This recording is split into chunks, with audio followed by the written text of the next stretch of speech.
October 1347, the port of Messina, Sicily. The Mediterranean sun shines on a bustling port city, the salty air mingling with the scent of fish and spices. Life follows its ancient and predictable rhythm. On the horizon, 12 Genoese merchant ships emerge, their sails familiar to the city's inhabitants. They are returning from Kaffa on the Black Sea, a vital trading post on the famous Silk Road. The arrival of ships is always a cause for celebration, an influx of goods, news, and wealth. But as the ships approach, an eerie silence envelops them. There are no sailors on deck waving, no work songs. The sails are slack. The crew seems absent. A curious crowd gathers on the quay, their murmurs of excitement slowly turning into whispers of apprehension. What is wrong with these ships? When the first ship docks, the port authorities board, ready to collect taxes and hear news from the east. What they find is a nightmarish scene that defies comprehension. The ship is a floating tomb. Most of the sailors and rowers are dead, their bodies scattered across the deck and piled below in a state of decomposition. And the few who are still alive are walking ghosts.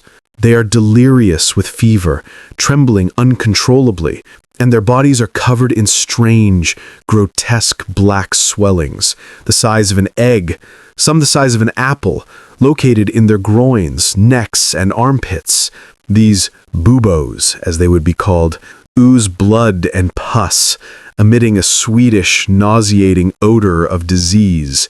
Men are dying before their eyes, their skin stained with the dark marks that would soon give the plague its most famous name, the Black Death. In a panic, the authorities in Messina made a desperate decision. They ordered the ships of death to be immediately expelled from the port, pushed back into the open sea with long poles, as if they could expel death itself. But it was too late. The contagion had already disembarked. No one saw it, but on the mooring ropes, in the cargo holds, in the dark holds, invisible passengers had disembarked first, rats. And in their fur, the fleas that carried the bacteria, Yersinia pestis. Death no longer needed ships. It was already on land. And it didn't come on horseback, as in the tales of the apocalypse. It came silently, in the ships of commerce, in the caravans of prosperity. It came in the rats that infested the cities, and in the fleas that jumped from one host to another, indifferent to kings and peasants. Europe, at the height of its medieval arrogance, was about to be humiliated by a microscopic enemy. The world didn't know it, but its final judgment had begun. To understand the speed with which the Black Death consumed Europe, we need to go back in time a little bit, to the vast and arid steppes of Central Asia in the mid-13th century. It was there, it is believed, in the Gobi Desert, that the Yersinia pestis, a bacteria that lived in a stable cycle between fleas and wild rodent populations, such as marmots, found a new opportunity. Through climate change or other ecological factors, the bacteria jumped to black rats, humanity's ubiquitous traveling companions.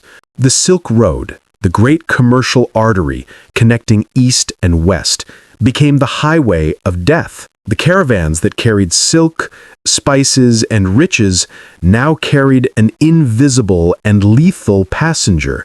In 1346, the plague struck the Mongol army besieging the Crimean trading city of Kaffa, the Genoese outpost.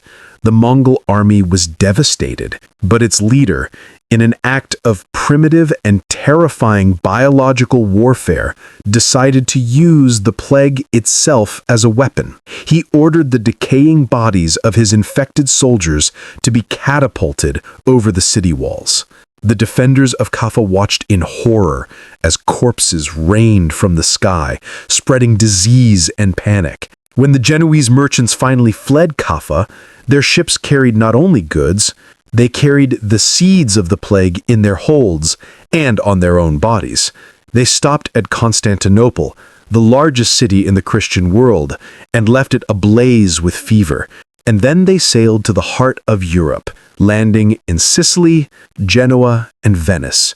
At each port, death disembarked.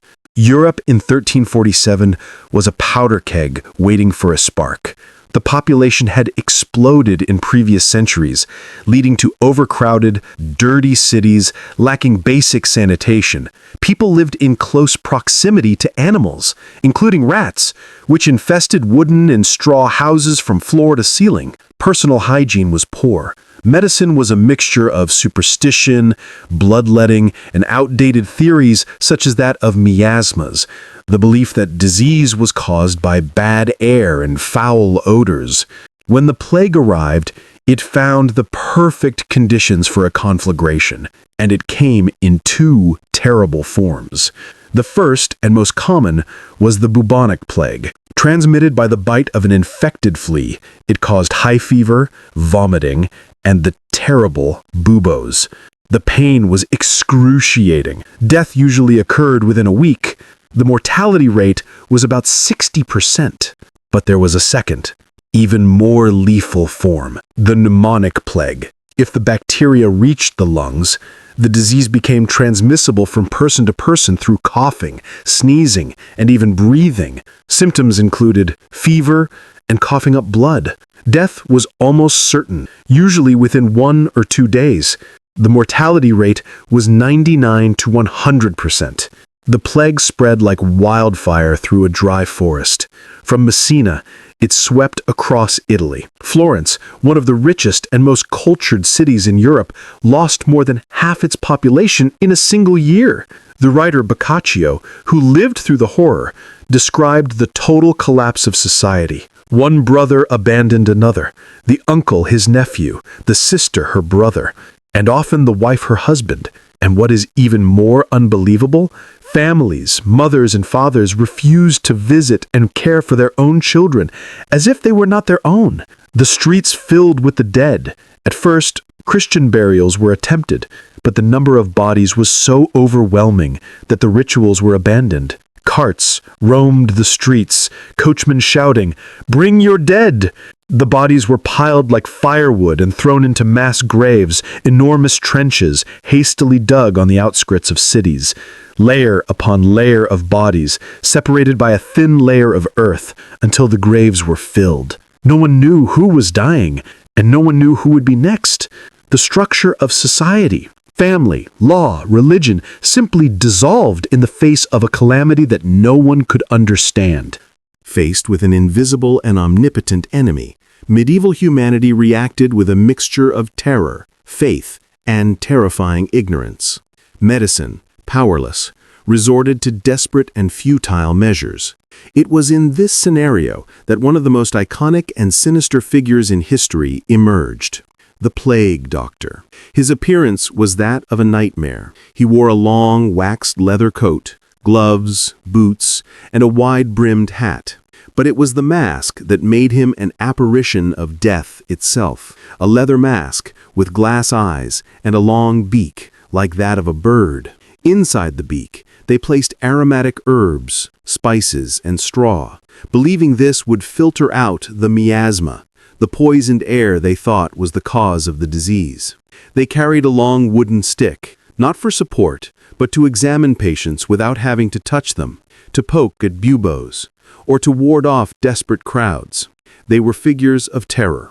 Their arrival at a house was not a sign of hope, but the confirmation of death. Their treatments were torture, bloodletting to balance the humors, spears to open and drain buboes, and useless potions made from bizarre ingredients. They cured no one. They merely catalogued the dead. While doctors tried, and failed, to combat the plague on the physical plane, others tried to combat it on the spiritual plane. For many, the Black Death was unequivocally a divine punishment. The apocalypse manifested on earth. The wrath of God poured out upon a sinful humanity. If the cause was sin, the solution, for some, was penance, an extreme and public penance. Thus were born the flagellants. They were brotherhoods of men and women who traveled in procession from city to city. They marched in rows, wearing hoods, singing somber hymns, and carrying crosses and banners. Twice a day, they performed their terrible ritual in the public square. They stripped themselves to the waist and began to whip themselves, and each other, with knotted leather whips, often with small pieces of sharp metal tied to the ends. The ritual was a performance of agony. They whipped themselves until their backs were raw, blood running down the floor, while they chanted about sin and repentance. They believed that by enduring this extreme suffering, they could appease God's wrath and save the city from the plague. At first, the terrified populations welcomed them as saints, as their last hope. But soon, the fanatical movement became a threat. They began to challenge the authority of the church, claiming that their rituals were more effective than the priests' masses. And with fanaticism came the search for scapegoats. If the plague was a punishment from God, someone had to be blamed. And in medieval Europe, the earliest and easiest target was the Jewish communities. Absurd and poisonous rumors began to spread. The Jews, they said, had caused the plague by poisoning the wells of Christian cities as part of a conspiracy to destroy Christendom. It was a lie, of course. Jews were dying from the plague at the same rate, if not more, because they lived in cramped ghettos. But panic doesn't need logic. It needs a target. A wave of anti-Semitic violence swept across Europe, especially in Germany and France. Entire cities saw their Jewish populations dragged from their homes and massacred. In Strasbourg in 1349, more than 2,000 Jews were burned alive on a gigantic pyre in the cemetery of their own community. In Mainz, the Jewish community tried to resist and was exterminated. The flagellants often incited this violence, pointing to the Jews as the cause of God's wrath. The Black Death revealed not only the fragility of the human body, it revealed the darkness that lurks in the human soul in times of fear. For nearly 5 years, the Black Death marched relentlessly across Europe, from the Mediterranean to Scandinavia, from Russia to Great Britain. When the first and most violent wave finally began to recede, around 1351, the world it left behind was an empty, haunted, and unrecognizable place. It is estimated that the plague killed between 75 and 200 million people, wiping out 30% to 60% of Europe's population. In many cities, the death rate was even higher. The world had been broken. But from those ruins, something entirely unexpected began to grow. The plague, the greatest disaster in medieval Europe, had, paradoxically, sown the seeds of the end of the Middle Ages and the birth of the modern world. The first major pillar to crumble was feudalism. For centuries, European society was built upon a rigid system of serfdom. Peasants, or serfs, were bound to the land, working for a feudal lord in exchange for protection and a small portion of the harvest. It was a system of exploitation, kept in balance by a surplus of cheap labor. The Black Death destroyed this balance. With half the workforce dead, labor became a scarce and valuable resource. For the first time in centuries, the surviving peasants had bargaining power. They began demanding higher wages, better conditions, and an end to serfdom. Feudal lords, desperate for workers to cultivate their lands, were forced to concede. Many serfs abandoned the lands of their former masters and moved to the cities in search of better opportunities as artisans and paid laborers. The rigid social structure that had defined the Middle Ages began to disintegrate. Social mobility, previously unthinkable, became a reality. The second great pillar to be shaken was the unquestionable authority of the Catholic Church. During the plague, people turned to God in despair. They prayed, made pilgrimages, donated their wealth, but the plague did not stop. Priests, who were in direct contact with the sick and dying, died in frightening numbers. The Church, which for 1,000 years had been the answer to all the great questions of life and death, had no answer for the Black Death. It could not explain it, it could not stop it, it could not offer real consolation. This powerlessness generated a profound crisis of faith. People began to question the authority and effectiveness of the institution. The focus began to slowly shift. If the church and the promise of life after death could not protect them, perhaps life here and now, earthly life, was more precious and deserved more attention.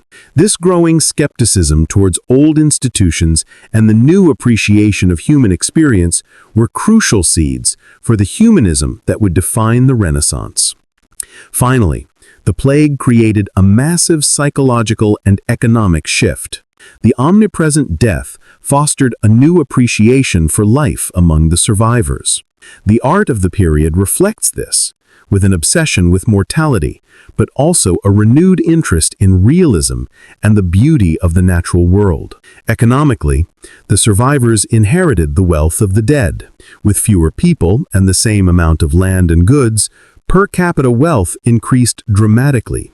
A new class of wealthy merchants, bankers, and artisans emerged in the cities, especially in Italy. And this new class, with money to spend and a new appreciation for life, began to invest in art, architecture, science, and culture on an unprecedented scale. They became the patrons of artists like Michelangelo and Leonardo da Vinci. They financed the expeditions of explorers like Christopher Columbus. They built the great cathedrals and palaces of Florence and Venice.